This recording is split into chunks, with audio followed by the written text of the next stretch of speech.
si vous êtes élu, référendum sur l'immigration, vous en avez parlé, évidemment.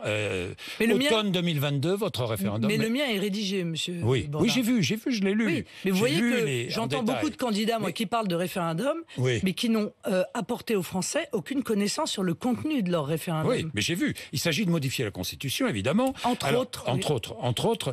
J'énumère, on ne va pas entrer dans toutes les mesures parce qu'elles sont nombreuses. Permettre, vous m'arrêtez si je dis une bêtise, permettre l'éloignement des étrangers condamnés pour crimes ou délits graves, interdire de toute régularisation un étranger en situation illégale, instaurer la priorité nationale dans l'accès à l'emploi public et privé, l'accès au logement social, interdire ou limiter le regroupement familial, réserver les aides sociales comme les allocations familiales aux Français et aux étrangers ayant travaillé 5 ans, équivalent plein temps. C'est bien cela. Hein ? Ça dépend lesquels. Les prestations de solidarité seront soumises à 5 ans de présence. Donc les allocations familiales. Non, les allocations familiales seront réservées pour le coup exclusivement aux Français. Exclusivement aux Français. Oui.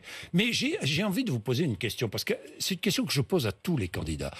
Toutes celles et ceux qui travaillent la nuit, qui prennent le métro très tôt, qui travaillent dans les restaurants, qui travaillent au nettoyage, qui travaillent sur les chantiers, qui sont souvent des étrangers en situation régulière, même si certains sont en situation irrégulière, employés par des employeurs indélicats. Mais ceux qui sont en situation régulière, ils sont payés, ils paient des cotisations sociales. Oui, donc ils n'ont droit à rien, si j'ai bien compris. Non, c'est pas vrai, ils n'ont pas droit à des allocations familiales, par exemple. Oui, mais d'accord, les allocations familiales n'ont rien à voir avec ce que vous coûtez, en l'espèce. Rien à voir avec les cotisations. Vous touchez le chômage. Rien à voir avec les cotisations sociales. Vous touchez le chômage, vous touchez vous êtes soigné, vous avez la sécurité sociale. Donc, encore une fois, le système que je propose n'est pas un système. Des aides au logement ou pas Non, pas d'aide au logement. Non, car ça, ce sont des prestations de. Est-ce que ce sont des sous-citoyens ? Ce sont des prestations de solidarité, mais ce ne sont pas des citoyens. Monsieur Bourdin, ils n'ont pas la citoyenneté française, c'est ça qui fait la différence. Donc alors moi, si vous voulez, le principe est clair. Ceux qui travaillent et qui ne troublent pas l'ordre public, il n'y a aucune raison, en l'espèce, de leur demander de partir. Ceux qui n'ont plus de travail, au bout d'un an, je leur dis, écoutez, vous n'avez plus de travail, vous êtes venus pour travailler, il n'y a plus de travail, il y a 5 800 000 chômeurs en France, donc eh bien, je vous demande de rentrer chez vous. Et si vous voulez venir en France, il faut que vous subveniez à vos propres besoins. C'est-à-dire que ce que je ne souhaite pas, c'est que la solidarité nationale consiste à prendre en charge des étrangers qui viendraient en France et qui s'appuieraient sur elle pour pouvoir vivre. Ça, je pense que la solidarité nationale doit être réservée aux Français. Participent à la solidarité nationale en payant leurs cotisations, Marine Le Pen. Monsieur Bourdin, ils ont le chômage. Participent, oui ou non ? Ils ont le chômage. Est-ce qu'ils participent, oui ou non, à la solidarité nationale ? Mais monsieur Bourdin, c'est le deal.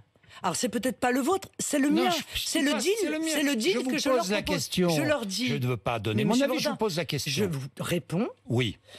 Il n'y aura plus d'étrangers en France qui ne vivent que de la solidarité nationale. Soit ils travaillent, c'est-à-dire ils subviennent à leurs propres besoins. Et ils participent à la solidarité nationale. Ils ont oui, d'accord, et puis ils roulent sur les routes, et puis ils utilisent les transports qui ont été payés, et puis ils allument l'électricité dont les centrales nucléaires ont été payées. Mais c'est bien, mais ce que vous dites est une évidence, si vous voulez. Oui, mais ils n'ont pas droit au même... Non, ils n'ont pas le droit, oui, non.